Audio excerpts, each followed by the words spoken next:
Diapradar qui nous montre une légère croissance cette semaine.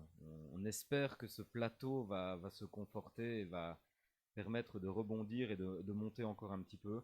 On se disait tout à l'heure qu'on regardait le nombre de wallets actifs uniques. Je te disais que moi j'attendais les 30K. J'ai affiné un petit peu mon chiffre en attendant. J'aimerais qu'on dépasse les 28K. Je pense que en, en quotidien, si on arrive à dépasser les 28K, je pense qu'on sera reparti sur une belle tendance.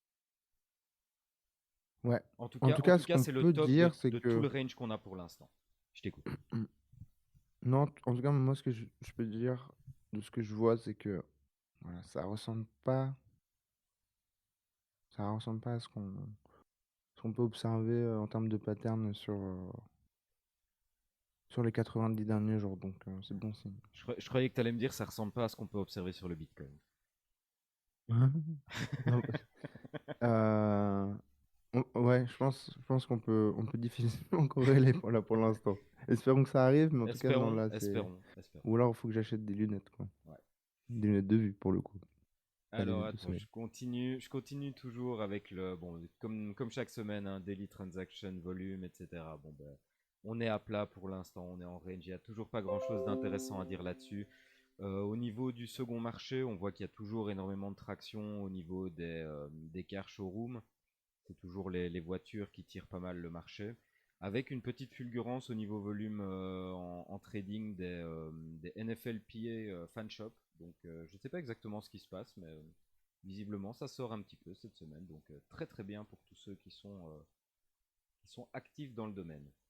Au niveau des datas hebdomadaires, voilà, on vous a fait un petit tableau avec des datas un peu agglomérées. Si ça vous intéresse, on va pas passer tout ça en revue. Ça vous permettra de garder un petit peu de semaine en semaine les chiffres en tête, de voir un peu les évolutions et de voir si la plateforme croît ou non. C'est parfois plus clair que de regarder sur des graphes où il y a des hausses et des baisses. Parfois avoir un chiffre, c'est plus stable. Au niveau des floors, que s'est-il passé cette semaine? Nous avons Manhattan qui prend 3 dollars, qui vient s'installer à 28 dollars quasi pour 70 000 EPEX. San Francisco qui reste à peu près au beau fixe à 8 dollars et 21 000 EPEX. Londres qui est complètement identique en prix à la semaine passée et qui gagne 1000 EPEX pour s'installer à 19 000 EPEX. Tokyo, 6,51$ pour 16 377 EPEX. Petite perte pour Tokyo. Au niveau des plus grosses transactions, on a 275 dollars à Manhattan pour 150 000 EPEX, 190 dollars à San Francisco pour 131 000 EPEX, à Londres 200 dollars pour 477 000 EPEX et à Tokyo 245 dollars pour 511 000 EPEX.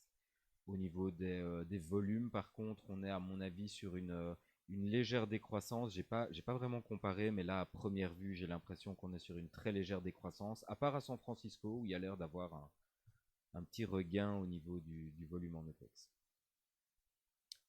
Tu avais quelque chose à commenter à propos de l'analyse de cette semaine, Nocif?